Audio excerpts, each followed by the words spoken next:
Et bonjour tout le monde, Yannick de Visionnaire Immobilier. Donc la semaine dernière on a fait un petit sondage et aujourd'hui on vous donne la réponse en vidéo. Jingle.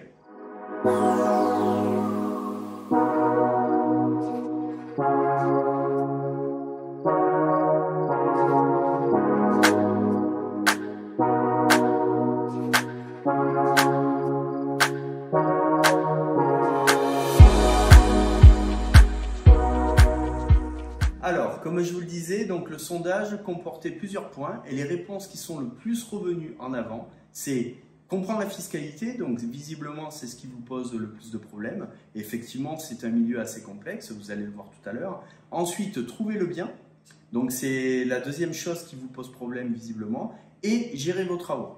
Donc déjà pour répondre à cette question, effectivement, moi j'ai envie de vous dire, il y a quelque chose que j'ai bien en tête et qui marche bien, c'est le triangle de l'investissement. Alors, donc le triangle de l'investissement, c'est quoi?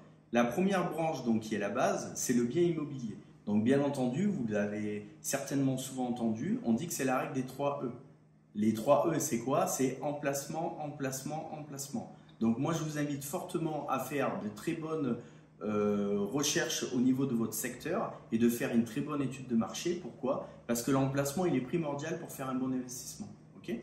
Ensuite, ça va être le prix, bien entendu, d'acquisition du bien. Okay. On peut se permettre d'acheter un bien immobilier un peu plus cher à condition qu'il soit vraiment bien placé. Pourquoi? Parce que sur du long terme, on va dire, généralement l'immobilier a quand même tendance à augmenter, surtout ces dernières années. D'accord? Ensuite, la branche du mois. Le mois, c'est quoi? C'est tout simplement le temps que vous êtes prêt à y consacrer. Donc on va dire qu'il y a des personnes qui sont tout à fait capables de faire la gestion locative par exemple, qui sont capables aussi elles-mêmes de faire les travaux. Okay. Maintenant si vous avez vraiment un emploi qui vous demande beaucoup de temps et que vous avez très peu de temps disponible à côté pour aller faire tout ça, parce que vous allez voir qu'un investissement immobilier ça demande quand même beaucoup de temps, okay. À la fin, on a des revenus passifs, oui, mais par contre, pour le mettre en place, ça demande quand même plusieurs semaines, voire plusieurs mois, en fonction de ce que vous avez à faire dans l'appartement. Donc ça, c'est la branche mois. Ça va vraiment dépendre de vos objectifs et de ce que vous pouvez faire ou non. Et la dernière branche, c'est la branche fiscalité. Donc ça, pour répondre à votre question dans le sondage, c'est la branche effectivement qui est la plus compliquée. Donc je vous comprends tout à fait sur le fait que c'est celle qui vous pose le plus de problèmes. Donc déjà, premièrement, on va dire pour les débutants, je vais généraliser, mais pour débutants, si vous souhaitez avoir les meilleurs conseils, partez directement sur du LMNP, donc loueur meublé non professionnel. Pourquoi? Parce que c'est ce véhicule fiscal-là qui va vous permettre de payer le moins d'impôts pendant plusieurs années. Il faut bien comprendre une chose, c'est que si vous achetez un appartement 100 000 €, mais que vous utilisez le mauvais véhicule fiscal, eh bien en fait, vous allez vous retrouver imposé beaucoup plus rapidement. Et du coup, pour moi, la fiscalité, c'est un petit peu la cerise sur le gâteau. C'est-à-dire que par rapport à votre triangle, une fois que vous avez trouvé le bien, qui est bien positionné au bon prix, une fois que vous avez la branche mois qui est claire, à savoir, est-ce que vous faites faire les travaux ou pas, par exemple, ou est-ce que vous pouvez gérer vous-même le bien? Ben, la fiscalité, ça va être vraiment la cerise sur le gâteau parce que c'est aussi elle qui va vous permettre d'avoir un maximum de rentabilité sur votre bien. Donc pour résumer et vous expliquer rapidement un petit peu la fiscalité, il faut bien comprendre qu'il y a deux catégories. Vous avez la catégorie des revenus fonciers et la catégorie des BIC, qui sont les bénéfices industriels et commerciaux. Dans cette catégorie-là, les BIC, vous avez le meublé. D'accord? Donc déjà, lorsque vous allez choisir votre véhicule fiscal, il va falloir choisir entre les revenus fonciers ou les revenus BIC. D'accord? À l'intérieur de ces mêmes catégories, vous avez encore deux sous-catégories. Vous avez les catégories du micro-foncier, sur lesquels vous allez avoir 30% d'abattement, et vous avez la catégorie des réels, donc sur lesquels vous allez pouvoir passer un certain nombre de charges. Ça, c'est dans la location nue.